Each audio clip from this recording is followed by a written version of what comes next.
인데 위치에 따라서 기후가 어떻느냐, 사계절이 있느냐 없느냐, 또 추운 지역이냐 극지방이냐, 이런 그 강수량과 기후의 변화에 따라서 이 같은 씨가 계속 돌연변이를 일으키다 보니까 이 수많은 종의 식물이 탄생을 했죠. 거기다가 물속에서 햇빛과 반응을 해서 아미노산이 맨 처음에 만들어졌을 때 아주 단순한 단세포, 기생물, 기생체, 기생충, 세균, 요러한 것들이 생기기 시작했어요. 거기에서 시작이 돼서 생명체가 만들어지다 보니까 포유류도 생기고 육식동물도 생기고 여러 가지 동물이 생기기 시작한 거죠. 그러다 보니까 식물도 생기고 동물도 생기고 막 번성하는 그 가운데 끊임없이 변이를 하다가 인간까지 만들어지게 되는 거죠. 자, 인간이 만들어졌어. 일단 아주 유능한 인간이 만들어졌어요. 무지와 두려움이 있을 때는 아무것도 못하고 하늘에 기후 변화에 따라서 너무 두려운 거예요. 번개도 무섭고 일식도 무섭고 월식도 무섭고 다 무서웠어. 그런데 점점 단계를 거쳐서 인간이 그것은 경험에 의해서 시간이 지나면서 이것은 무서운 것이 아니더라. 그러다 보니까 미신이 점점점 없어져요. 과학적인 예측 가능하니까요.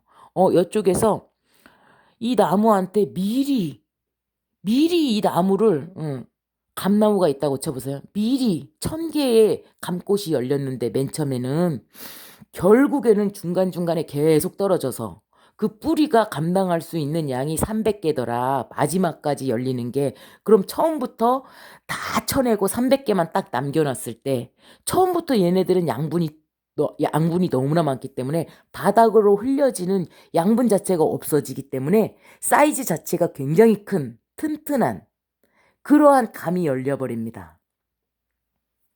전부 다 가지치기를 해줘버려가지고 300개만 딱 중간중간에 떨어지게끔 자연적으로 놔둬가지고 300개를 그대로 수확을 했을 때는 사이즈가 작아요. 왜냐면 중간에 자기가 먹고 떨어진 애들이 있어요.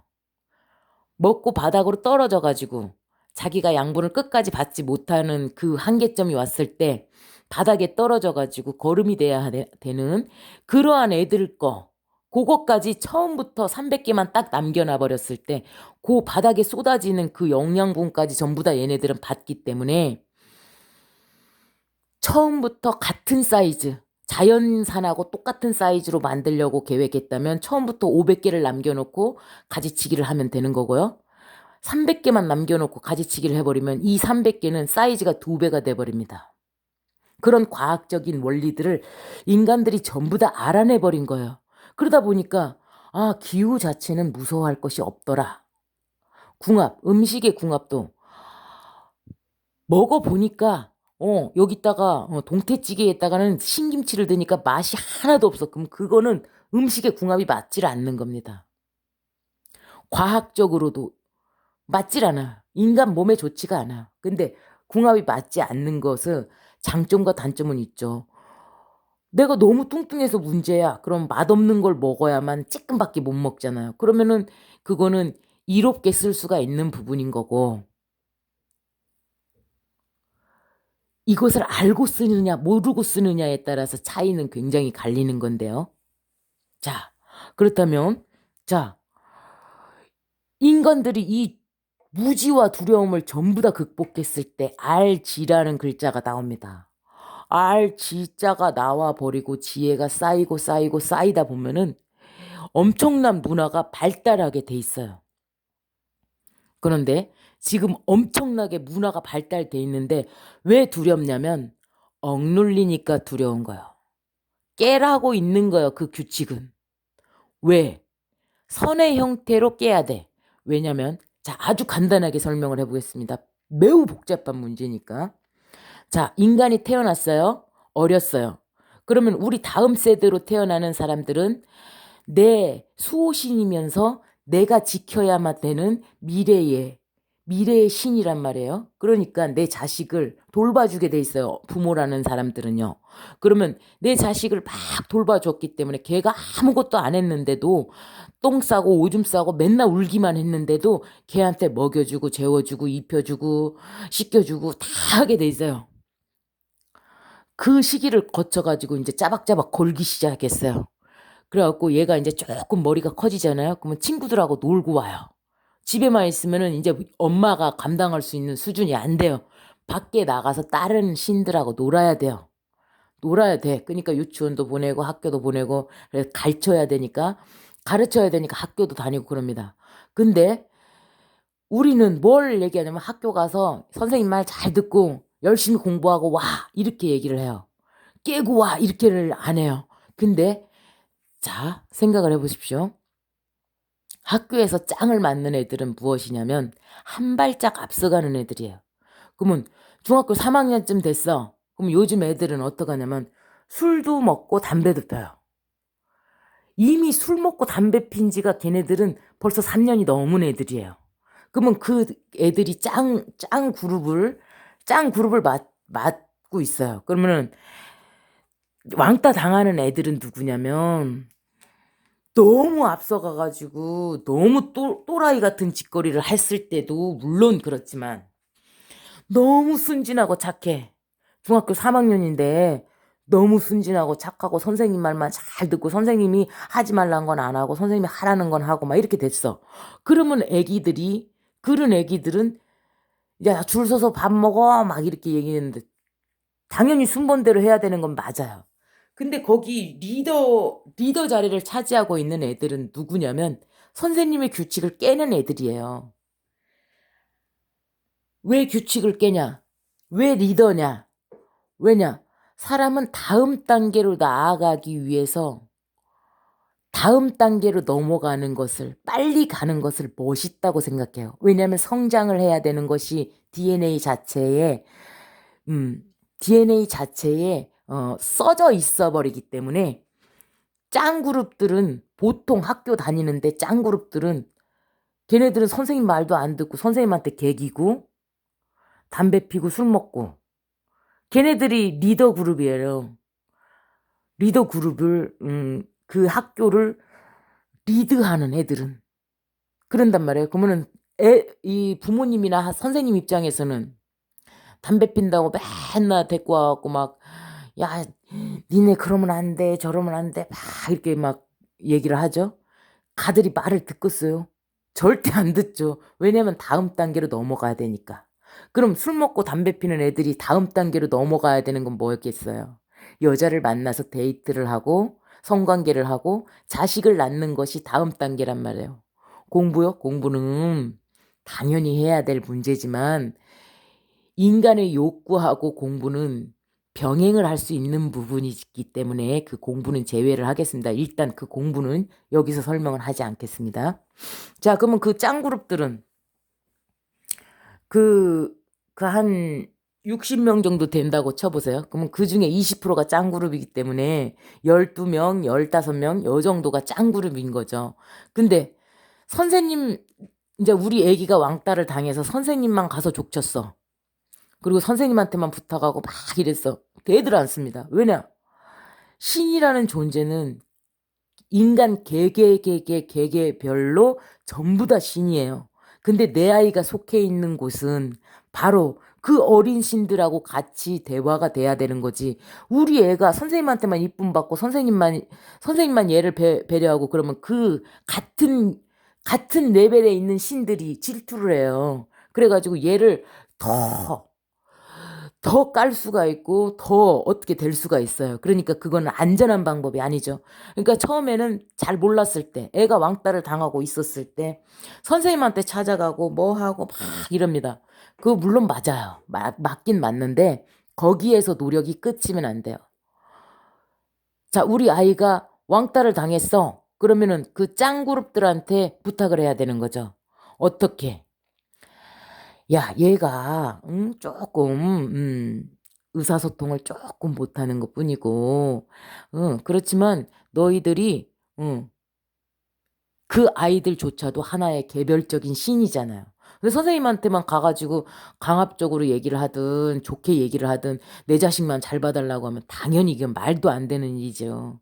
그래갖고 그 애들한테 다 불러가지고 피자나 뭐 이런 것들을 사주면서 상납을 해야 되는 거죠. 저는 이 방법을 한번 써봤어요. 예.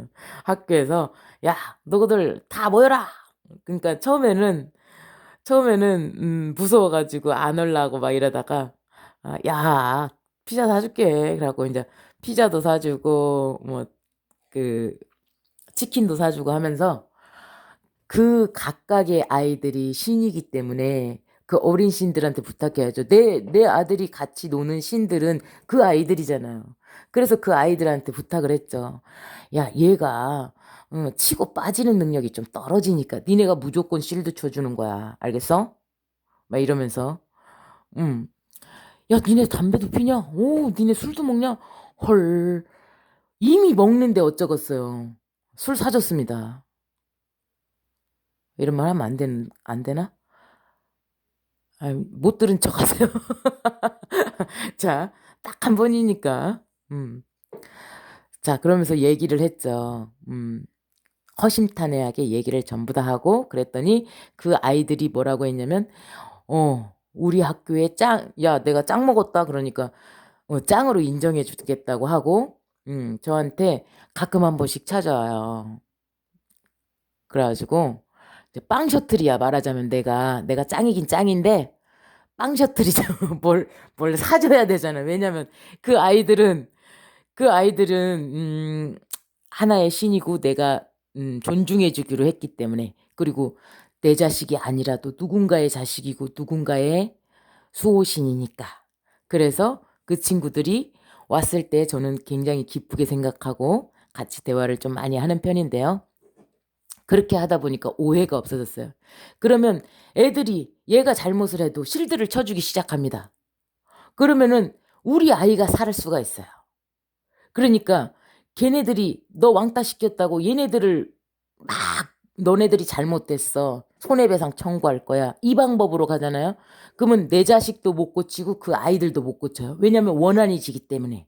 그러면 다 같이 살리는 방법은 내가 내 자식한테 제때 돈을 못 써주고 내 자식한테 관심을 못 가져준 것이 내 자식이 아픈 이유가 됐고 걔네들한테 무시당하는 이유가 됐기 때문에 내 자식을 존중해주고 너무 자식 그 아이들까지 존중해주면 그러면 이 난국을 타개할 수 있는 방법이 아닐까라는 생각이 들고요. 여기서 왕따 문제를 다루게 되는데 이 사람이 왜 사는가는 이 인간의 모든 문제를 다 포함하고 있기 때문에 그렇습니다. 자, 돌이나 먼지가 있다고 칩시다. 맨 처음에 풀도, 토끼도, 사자도 이렇게 돌아가죠. 돌이나 먼지에서 풀이 났어요. 풀이 난 다음에 이 풀은 누가 먹어요? 돌연변이를 일으켜서 나뭇가지 전체적으로 다 나죠. 그러면 얘네들이 사는 생존 방식은 뭡니까? 얘네들이 다 먹기 때문에 엄청난 양을 뜯어먹기 때문에 얘네들이 생존할 수 있는 방법은 자손을 많이 퍼뜨리는 것밖에 없어요. 그렇기 때문에 풀들은 기본적으로 하나가 자라나잖아요. 그러면 씨가 겁나요. 엄청 많은 숫자예요. 그러면 얘네들은 날 때부터 이 얘네들은 몇백 개씩인데 씨방에 풀들은 엄청난 숫자의 한 포기만 갖고도 엄청난 숫자를 퍼뜨릴 수가 있지만 얘네들은 그래도 10마리 한 번 날 때 5마리 10마리 여 정도 수준이죠. 얘네들을 왜 많이 낳냐? 먹혀니까. 그래도 얘네들 먹는 양을 비교를 하자면 얘네들이 훨씬 많죠. 생존 경쟁에서 살아남아야 되기 때문에 풀을 열심히 뜯었어. 그러면 얘네들은 본능이 뭐만 남냐? 경계하는 거. 왜냐면 자기가 본능적으로 잡아먹힐 것 같거든. 그러니까 경계하는 능력이 굉장히 뛰어나요. 청력이 매우 좋고 후각이 발달이 되죠. 그리고 잘 뜯어먹을 수 있게 이빨이 발달을 하죠. 그리고 잘 달려요. 도망가야 되니까. 이쪽 계통은 그렇습니다. 초식 동물들은 그렇고요. 그리고 다음 사자나 호랑이 육식을 하는 동물들.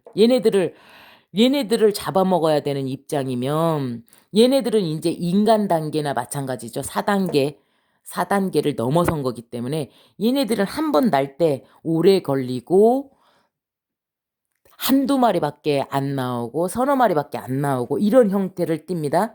왜냐면 생존 경쟁에서 너무나 유리하기 때문에요. 이미 고지를 차지했기 때문이기도 하고요. 여기에서는 얘네들은 얘네를 잡아먹고 살지만 얘네들도 본능적으로 얘네들은 그러니까 모기하고 같은 어쨌든 누군가를 잡아먹어야만 사는 거예요. 그러면 사자가 얘네들을 잡아먹으면 그게 죄냐? 죄가 아니에요.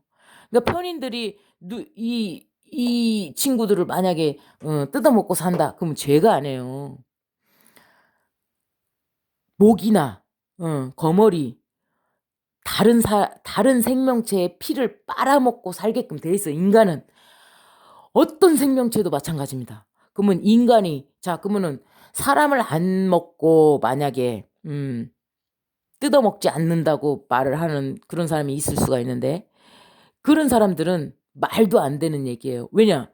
자, 사람이라는 동물은 자, 고기도 먹고 풀도 먹고 나물도 먹고 다 먹어요. 그럼 신께서 만들어 놓은 이 물고기를 이 정도에 해당되는 이 물고기를 여기 육식 물고기도 있고 초식 물고기도 있으니까 여기에 해당되는 물고기를 잡아먹은 게 죄가 될 수가 없어요. 본인의 열정적으로 누군가를 잡아먹어서 사람 말고요. 누군가를 잡아먹어가지고 본인을 유지를 해야 하고 본인이 살다가 어떤 구조냐. 자, 본인이 다 이제 태어나서 새끼도 다 까고 늙었어. 이제 죽어야 돼. 힘이 없어. 병들었어. 죽었어. 죽으면은 돌이나 먼지로 다시 돌아가요. 왜? 여기 맨 밑에 있는 풀나무에 해당되는 맨 밑에 있는 개미, 고자리, 파리, 개미나 고자리나 파리나 이 시체가 죽으면은 그 시체를 분해하는 저승사자에 해당되는 그 새까만 그 미생물들, 아주 작은 미생물들이요. 전부 다 분해해서 자기들이 먹어요. 그리고 똥을 싸잖아요. 그러면은 얘네들이 그것이 거름이 돼가지고 또 많이 자라나게 돼 있어요. 그래서 이게 자연이 순환 구조입니다. 그러니까 얘는 기꺼이 먹어서 크고 얘가 기꺼이 죽게 되면 여기서 또다시 다 먹게 돼 있는 구조예요. 그러니까 얘가 죽었을 때는 뿌려지는 거름의 양 자체가 많아요. 지가 많이 먹고 사는 것처럼 지가 많이 먹고 살았기 때문에 이 밑에 풀들이나 나무들한테 있어서는 이 하나 죽었을 때 굉장히 많은 거름이 돼버립니다. 그리고 살아생전에 똥을 싸잖아요. 그러면 풀들이 이 똥 때문에 엄청나게 많이 자라요. 여 다음 단계도 마찬가지죠. 그러기 때문에 이게 돌고 돌게끔 돼 있어요. 그러니까 죄라는 게 없어요. 누군가를 뜯어먹고 살았든 그거는 누군가한테 물리게끔 돼 있는 것이 자연의 이치이기 때문에 그렇습니다. 자, 그러면은 풀이나 플랑크톤을 전자제품에 비유를 해서 생각을 해보겠습니다. 전자제품이야. 얘는 단순 기능이니까 라이터라고 칩시다. 얘는 탁상시계쯤 된다고 칩시다. 세탁기나 전자레인지라고 칩시다. 사람을 인공지능 컴퓨터라고 칩시다. 그러면 얘네들은 단순해. 그냥 라이터 불만 켜면 돼. 탁상시계는 울리기만 하면 되고 시간만 지나가면 돼.